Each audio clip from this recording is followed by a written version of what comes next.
right. Oh, muffins are done. Pull those out of there. $3.75 for 20 minutes. Welcome back to Travel Show Live. It couldn't be even a small bell. It's a very large. That happens in my apartment. I don't know. It just couldn't have happened any better. Popcorn. All right, now I get the popcorn out of the microwave. No, not again. Now I don't want you to. This subject matter can be a little dizzying, so I need you all to stay with us on this today because it can be a little difficult. The big question is whether or not you're going to be bringing your cell phone while you travel, which state to state here in the United States is kind of a no-brainer, obviously, although some people forget that there are some places where you can't get a signal in the United States still. So we kind of take that for granted. But this is especially going overseas, even in different parts of North America. Well, that's why we have Josh Lon is here. He is from T-Mobile. Hello, Josh. Welcome to the program. Nice to have you here. Hey, Eric. Thanks for having me. All is well in your world these days? Just wonderful. And boy, all this talk of muffins and popcorn is making me hungry.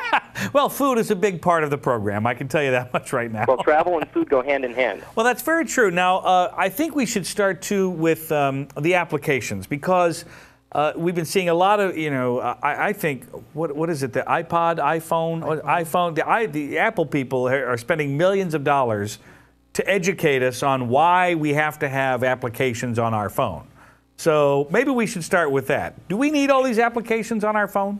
Sure thing. Well, I'll tell you, I have a hard time traveling without them nowadays, and Apple and iPhone have done a wonderful job of communicating the power of mobile applications that are out there. Yeah. But there's truly a huge breadth of opportunity out there, and it's not just on the Apple platform. Right. And I think that's an excellent point because, statistically speaking, most of us don't have an iPhone. You know what I mean? Like most of us have a phone with T-Mobile, or maybe we have Verizon, we have Sprint, or whatever the case may be. But a lot of us don't have an iPhone. But do we need apps when we don't have an iPhone? Explain that a little bit. You bet. And it's the same question I always ask people, whether or not it's related to apps. It's what do you really want to use your phone for? Mm-hmm. And so those who don't really want a fancy smartphone can still have a great application experience on a feature phone as well. Mm-hmm. Now, explain a little bit about what does that mean, a feature phone? Well, a feature phone may do things above and beyond just making voice calls and sending text messages, but it doesn't have the full multitasking capability of a smartphone. So a phone like, the Samsung Behold, which is a great phone, it's got a full touch screen, but it doesn't do all the things at once that, say, a G1 or a MyTouch or an iPhone would do. But they still have some great opportunity for apps. Okay, that makes a lot of sense. Now, how about very basic apps? Let's talk about that. What do you think?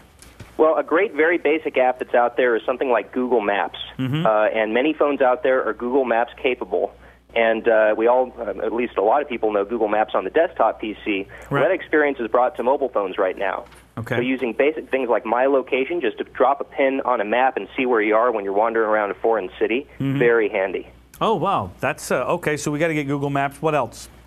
Well, for those that are on a more sophisticated smartphone, you could do something like My Maps Editor, which is a Google application that will actually allow you to customize Google Maps.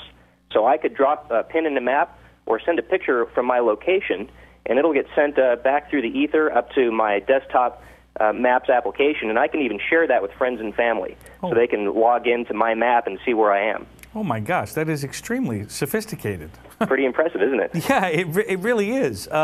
So we move from applications into how do we navigate this issue of taking our phone with us, especially overseas. I think that's so important. And we say overseas, but even the non-exotic destinations like London or Paris or anywhere Europe that's just hop, skip, and a jump away, it still can be a little difficult to bring your phone. Correct? Oh, absolutely, and I would even take that one step further and say, if you're in Manhattan and you want to go to an exotic location like Tulsa, you want to be careful and make sure that your rate plan covers your travel, whether it's domestic or overseas.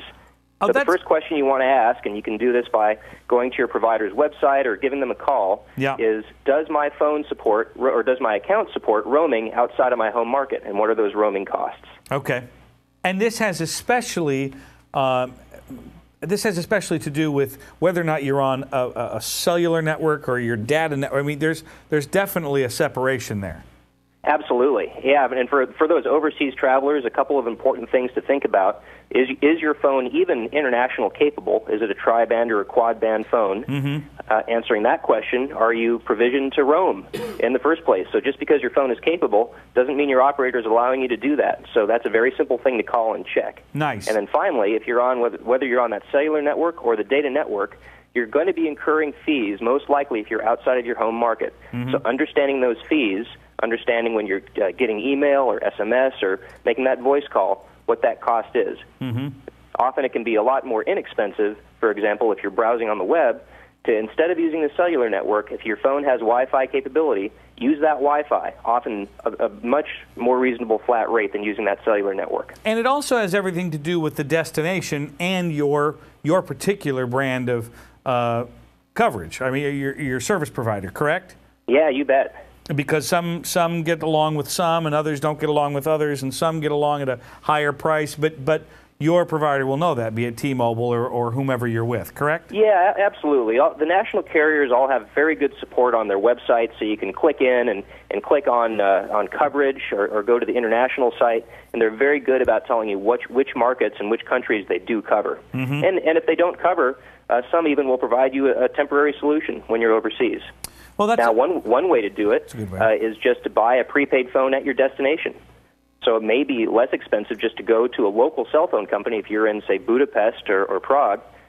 Just go buy a local prepaid phone and use that while you're there. That's also a great idea. I like that. See, I knew I was going to like this interview. I just had a feeling, Josh.